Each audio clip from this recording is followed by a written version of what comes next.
रुपए नकद और फिर कुपवाड़ा सेक्टर के रास्ते उन्हें भारत में घुसा दिया जाता है। लेकिन किस्मत को कुछ और मंजूर था। भारतीय सुरक्षा एजेंसियों को इनपुट मिल चुका था। पोक से ट्रेनिंग लेकर एक पूरा बैच हथियारों के साथ कश्मीर में घुस चुका है। इसके बाद एक एक करके लड़के पकड़े जाने लगते हैं, कई गिरफ्तार हो जाते हैं, कुछ मारे जाते हैं। सरकारी गाड़ियों जैसी कार खरीदी जाती है, उस पर लाल बत्ती लगती है, शीशों पर काली फिल्म और फिर सबसे खतरनाक चीज फर्जी पहचान। लैपटॉप से नकली आईडी कार्ड छपते हैं, नाम अलग, तस्वीर वही, गृह मंत्रालय का फर्जी स्टिकर, हर चीज इतनी। मोबाइल नंबर सबको जोड़ देता है, कॉल डिटेल्स निकाली जाती है, नंबरों की कड़ी दिल्ली से कश्मीर तक जाती है। एक नाम सामने आता है, फिर दूसरा और फिर अफजल गुरु। 13 दिसंबर 2001 दिल्ली। संसद के अंदर देश का लोकतंत्र चल रहा था। बाहर सुरक्षा के कड़े इंतजाम थे और अंदर देश के सबसे बड़े नेता मौजूद थे। लेकिन किसी को यह एहसास नहीं था कि कुछ ही घंटों बाद भारत अपने इतिहास के सबसे खतरनाक आतंकी हमलों में से एक का सामना करने वाला है। और हैरानी की बात यह है, इस हमले की कहानी किसी सरहद से नहीं, किसी बंदूक से नहीं, बल्कि एक आम से कश्मीरी लड़के की जिंदगी से शुरू होती है। एक ऐसा लड़का जो डॉक्टर बनना चाहता था। जम्मू कश्मीर, खूबसूरत वादियां, सेबों के बाग, बर्फ से ढके पहाड़। लेकिन 1980 और 90 के दशक में यही जन्नत धीरे धीरे नरक में बदल रही थी। बारामूला जिले का एक इलाका सोपोर, और सोपोर के पास एक छोटा सा गांव दुआबगाह। यही 1967 में जन्म होता है मोहम्मद अफजल गुरु का। अफजल कोई अपराधी परिवार से नहीं था। उसका परिवार सामान्य था, आर्थिक रूप से कमजोर, लेकिन कट्टरपंथी जिहादी थे। अफजल पढ़ाई में ठीक ठाक था। उसका सपना था डॉक्टर बनना। लेकिन क्या पता आगे चलकर डॉक्टर बनकर वह और भी खतरनाक मंसूबों को अंजाम देता। 1988 अफजल ने स्कूल की पढ़ाई पूरी की और झेलम वैली मेडिकल कॉलेज में एडमिशन लिया। लेकिन यहीं से उसकी जिंदगी में पहली दरार पड़ी। कॉलेज की फीस, रहने खाने का खर्च और ऊपर से जिहाद का भूत सवार। अफजल को लगता था कि उसके साथ अलग का व्यवहार हो रहा है। वह खुद को अलग महसूस करने लगा। उसके दिल में नफरत यहां से और बढ़ने लगी, खासकर हिंदुओं के लिए, जो कि उसकी नजर में काफिर थे। सिर्फ 1 साल में अफजल ने मेडिकल कॉलेज छोड़ दिया। जरा उस वक्त के कश्मीर को समझिए। 1990 का दशक, हर तरफ तनाव, सड़कों पर बंद, रातों में गोलियों की आवाज और हर घर में डर। अलगाववादी आंदोलन तेज हो चुका था। युवाओं को कहा जा रहा था, बंदूक उठाओ, यही आजादी का रास्ता है। और इस आंदोलन का एक बड़ा नाम था जम्मू कश्मीर लिबरेशन फ्रंट। यहीं से कश्मीर के हजारों नौजवान हथियारों के रास्ते पर चले गए। अफजल उस वक्त बेरोजगार था, टूटा हुआ, हताश और गुस्से से भरा हुआ। इसी दौर में जेकेएलएफ के कुछ लोग उसकी जिंदगी में दाखिल होते हैं। उन्हें अफजल पसंद आता है। क्यों? क्योंकि वह पढ़ा लिखा था, बात समझ सकता था। और नहीं थी। अफजल को पाकिस्तान अधिकृत कश्मीर भेजा जाता है, मुजफ्फराबाद। वहां एक पुरानी माचिस की फैक्ट्री में एक ट्रेनिंग कैंप चल रहा था। 80 के करीब नौजवान, सभी कश्मीर से। ये कोई साधारण ट्रेनिंग नहीं थी। यहां सिखाया जाता है AK-47 चलाना, ग्रेनेड इस्तेमाल करना, वायरलेस कम्युनिकेशन, पुल, स्कूल, सरकारी इमारतें उड़ाने की प्लानिंग। 2-5 महीने तक इन युवाओं को एक ही चीज सिखाई जाती है, मारो या मारे जाओ। ट्रेनिंग के बाद हर लड़के को हथियार दिए जाते हैं।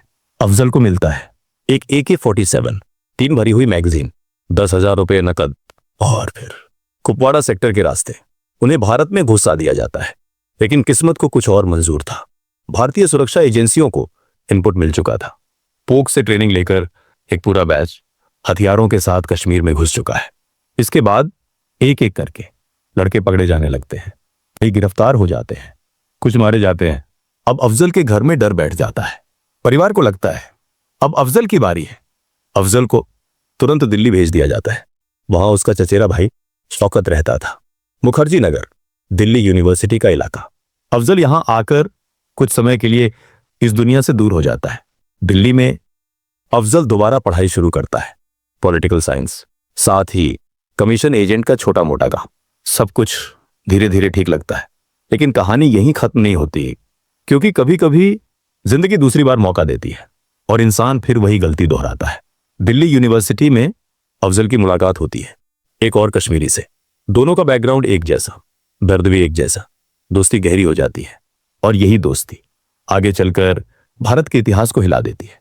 अफजल को लगता था कि उसने अतीत पीछे छोड़ दिया है, लेकिन सच ये था, अतीत उसका पीछा कर रहा था। और बहुत जल्द एक मुलाकात, एक नाम और एक संगठन उसकी जिंदगी को हमेशा के लिए बदलने वाला था। एक दिन दोनों नमाज पढ़ने के बाद मस्जिद के बाहर बैठे थे। तारिक की आवाज अचानक बदल जाती है। वो अफजल से कहता है, मैं पाकिस्तान में रहता हूं और जैश के लिए काम करता हूं। अफजल सन्न रह जाता है, यहीं से जहां से वह कभी निकल चुका था। तारिक जबरदस्ती नहीं करता, वह धीरे धीरे बात करता है। कहता है, तो तुम लड़ाई नहीं करोगे, तुम्हें बंदूक नहीं उठानी, बस मदद करनी है।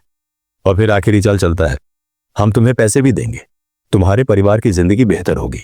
अफजल चुप रहता है, लेकिन उसके अंदर कुछ टूटने लगता है। कुछ दिनों बाद तारिक अफजल को एक पहाड़ी इलाके में ले जाता है। ये कोई आम आदमी नहीं था, यह था संगठन का सबसे खतरनाक चेहरा। चारों तरफ भारी हथियार, wireless set, satellite phone. Afzal समझ जाता है अब बात बहुत आगे बढ़ चुकी है। उस बैठक में दिल्ली का जिक्र होता है। संसद, दूतावास, एयरपोर्ट। अफजल की ओर देखा जाता है क्योंकि वह दिल्ली को जानता था। उसे कहा जाता है, तुम्हें सिर्फ इंतजाम करना है, लोगों को ठहराना है, रास्ता दिखाना है और बदले में 10 लाख रुपए और पाकिस्तान में सेटलमेंट। अफजल को कैसेट दी जाती है, पर्चे दिए जाते हैं, भाषण, नारे और जहर भरी सोच। ये सब उसे फिर उसी मानसिकता में खींचने लगता है जिससे वह बाहर आ चुका था। उस रात अफजल ज्यादा नहीं बोलता, बस सिर झुका देता है और यही इशारा उसकी जिंदगी की सबसे बड़ी गलती बन जाता है। कुछ ही दिनों बाद दिल्ली पहुंचने वाला पहला आदमी भेजा जाता है। अफजल उसे लेने जाता है। कोई हथियार नहीं, सिर्फ एक बैग, एक लैपटॉप और नकद पैसा। यह शुरुआत थी। अब अफजल सिर्फ दर्शक नहीं था, वह साजिश का हिस्सा बन चुका था। जिस पल अफजल ने हामी भरी थी, उसी पल उसकी जिंदगी 2 हिस्सों में टूट चुकी थी। एक तरफ साधारण जिंदगी का भ्रम और दूसरी तरफ एक ऐसी साजिश जिसका अंजाम वह खुद भी नहीं जानता था। नवंबर 2001, दिल्ली का मुखर्जी नगर। छोटे कमरे, सस्ते मकान और छात्र इलाका जहां कोई ज्यादा सवाल नहीं पूछता। यहीं सबसे पहले एक आतंकी दिल्ली पहुंचता है। अफजल उसे लेने जाता है। रेलवे प्लेटफॉर्म पर दोनों ऐसे मिलते हैं जैसे पुराने दोस्त हों। कोई शोर नहीं, कोई हड़बड़ी नहीं, सब कुछ सामान्य दिखता है। शुरुआत में अफजल अपने चचेरे भाई शौकत को सब कुछ नहीं बताता, बस इतना कहता है, एक आदमी कुछ दिन रहेगा। लेकिन जैसे जैसे और लोग आने लगते हैं, सच छुपाना मुश्किल हो जाता है। 1, 2, फिर 5। दिल्ली अब सिर्फ रहने की जगह नहीं रही थी, वह लॉन्च पैड बन चुकी थी। दिसंबर के पहले हफ्ते में 2 बड़े बैग दिल्ली आते हैं। जब वे बैग खोले जाते हैं तो कमरे का सन्नाटा भारी हो जाता है। AK-47, पिस्तौल, ग्रेनेड, मैगजीन, डेटोनेटर। अफजल उन्हें देखता है। यह अब सिर्फ मदद नहीं थी, यह खुली जंग थी। सबसे जरूरी था, कोई पहचान ना रहे। मोबाइल फोन खरीदे जाते हैं, सिम कार्ड ले जाते हैं, कैश में, बिना नाम के। अफजल खुद दुकानों पर जाता है, सामान्य ग्राहक बनकर। दुकानदार को क्या पता था कि वह जिस फोन को बेच रहा है वह इतिहास का हिस्सा बनने वाला है। रातें अब सोने के लिए नहीं रही। कमरे के फर्श पर नक्शे फैलाए जाते हैं। संसद, दूतावास, एयरपोर्ट, कौन सा गेट, कहां से घुसना, कहां से निकलना। अफजल ज्यादातर चुप रहता है, लेकिन उसकी जानकारी काम आ रही थी। यही वजह थी कि उसे चुना गया था। एक पुराना लैपटॉप, धीमी इंटरनेट स्पीड, लेकिन जानकारी काफी थी। संसद के गेट, सुरक्षा घेरा, आसपास की सड़कें, सब कुछ नोट किया जाता है। यह कोई फिल्म नहीं थी, यह हकीकत थी और बहुत नजदीक थी। पहले अकेले, फिर साथ में, मोटरसाइकिल पर संसद भवन के चक्कर। तेज नहीं, आहिस्ता, जैसे कोई आम नागरिक घूम रहा हो। गेट नंबर, बैरिकेड, सुरक्षा पोस्ट, सब दिमाग में दर्ज किया जाता है। एक रात सैटेलाइट फोन निकाला जाता है। दूसरी तरफ हैंडलर की आवाज। नक्शे बताए जाते हैं, तैयारी बताई जाती है। कुछ सेकंड की खामोशी के बाद सिर्फ एक जवाब आता है, आगे बढ़ो। यही वो पल था जहां से वापस लौटना नामुमकिन हो गया।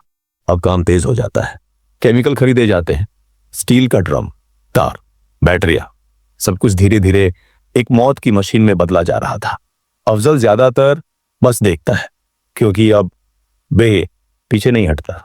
एक पुरानी सफेद एम्बेसडर, सरकारी गाड़ियों जैसी कार खरीदी जाती है। उस पर लाल बत्ती लगती है, शीशों पर काली फिल्म। और फिर सबसे खतरनाक चीज, फर्जी पहचान। लैपटॉप से नकली आईडी कार्ड छपते हैं, नाम अलग, तस्वीर वही, गृह मंत्रालय का फर्जी स्टिकर। हर चीज इतनी सफाई से बनाई जाती है कि शक की गुंजाइश कम से कम रहे। लेकिन एक छोटी सी गलती, सब कुछ बदल देगी। हमले से ठीक पहले अफजल को पैसे दिए जाते हैं, कहा जाता है अब तुम हट जाओ, और वह हट जाता है क्योंकि यही उसका रोल था। दिल्ली छोड़ने का फैसला होता है। 12 दिसंबर 2001 की रात एम्बेसडर कार तैयार खड़ी है, बम फिट किया जा चुका है, दिल्ली सो रही है और अफजल जाग रहा है। उसे शायद पहली बार एहसास होता है कि सुबह कुछ भी वैसा नहीं रहने वाला। 12 दिसंबर 2001 की रात दिल्ली की सड़कों पर सन्नाटा था, लेकिन एक एम्बेसडर कार के भीतर मौत पूरी तैयारी के साथ बैठी थी और कुछ किलोमीटर दूर एक आदमी अपने फैसलों से भाग रहा था। सुबह की ठंड, भीतर का डर। 13 दिसंबर 2001 सुबह दिल्ली में ठंड थी, कोहरा सड़कों पर पसरा हुआ था। अफजल उस वक्त आजादपुर मंडी के पास था। टीवी देखने को कहा गया था, लेकिन बिजली चली गई। उसे अंदाजा नहीं था कि अगले कुछ मिनटों में देश की किस्मत दांव पर लगने वाली है। सुबह करीब 11 बजे सफेद एम्बेसडर कार लाल बत्ती के साथ संसद परिसर की तरफ बढ़ती है। शीशों पर काली फिल्म, सामने गृह मंत्रालय का फर्जी स्टिकर। पहली जांच पार हो जाती है। यही वो पल था जब सब कुछ बदल सकता था। कार सामान्य से तेज चल रही थी। वॉच एंड वार्ड स्टाफ के एक सदस्य को कुछ अजीब लगा। उसने कार को रोकने की कोशिश की, लेकिन कार नहीं रुकी। यहीं से सुरक्षा तंत्र हरकत में आ गया। उसी समय उपराष्ट्रपति का काफिला गेट नंबर 11 पर मौजूद था। भागती हुई एम्बेसडर काफिले से टकरा जाती है। तेज झटका, और उसी झटके में कार के अंदर लगे बम का एक तार ढीला पड़ जाता है। अगर वह तार न टूटता तो इतिहास कुछ और होता। टक्कर के तुरंत बाद कार के दरवाजे खुलते हैं, आतंकी बाहर निकलते हैं। AK-47 से अंधाधुंध फायरिंग शुरू हो जाती है। निहत्थे कर्मचारी, पुलिसकर्मी सब निशाने पर आ जाते हैं। देश के बेटे एक एक कर शहीद होने लगते हैं। अलार्म बजता है। संसद के गेट तुरंत बंद कर दिए जाते हैं। CRPF, दिल्ली पुलिस, ITBP सब मोर्चे पर आ जाते हैं। अब यह सिर्फ हमला नहीं था, यह जंग थी। आतंकी गेट नंबर 1 की तरफ बढ़ते हैं, वहीं उन्हें रोक दिया जाता है। एक बड़ा धमाका होता है। इसके बावजूद एक महिला कांस्टेबल सिर्फ वायरलेस लेकर खतरे की तरफ दौड़ती है। वह जानती थी वापस नहीं लौटेगी, लेकिन फिर भी रुकी नहीं। करीब 30 मिनट तक भीषण गोलीबारी चलती है। एक एक कर सभी आतंकी मारे जाते हैं। दोपहर 12:15 तक हमला पूरी तरह खत्म हो जाता है, लेकिन नुकसान हो चुका था। देश के 9 बेटे। इस हमले में देश के 9 सुरक्षाकर्मी शहीद हुए। अगर वे न होते तो शायद आज संसद खड़ी न होती। हमले के बाद फॉरेंसिक टीमें आती हैं। एम्बेसडर कार, विस्फोटक, मोबाइल फोन, सिम कार्ड, एक एक सुराग जुड़ने लगता है और एक मोबाइल नंबर सबको जोड़ देता है। कॉल डिटेल्स निकाली जाती है। नंबरों की कड़ी दिल्ली से कश्मीर तक जाती है। एक नाम सामने आता है, फिर दूसरा, और फिर अफजल गुरु। हमले के बाद अफजल और उसका चचेरा भाई एक ट्रक से श्रीनगर की ओर निकल जाते हैं, लेकिन अब बहुत देर हो चुकी थी। 15 दिसंबर 2001 श्रीनगर। पुलिस अफजल को गिरफ्तार कर लेती है। दिल्ली लाया जाता है। पूछताछ होती है। सबूत सामने आते हैं। लैपटॉप, नक्शे, फर्जी ID, सब कुछ जुड़ जाता है। लंबा कानूनी संघर्ष चलता है। बहस होती है, गवाही होती है। आखिरकार फैसला सुनाया जाता है।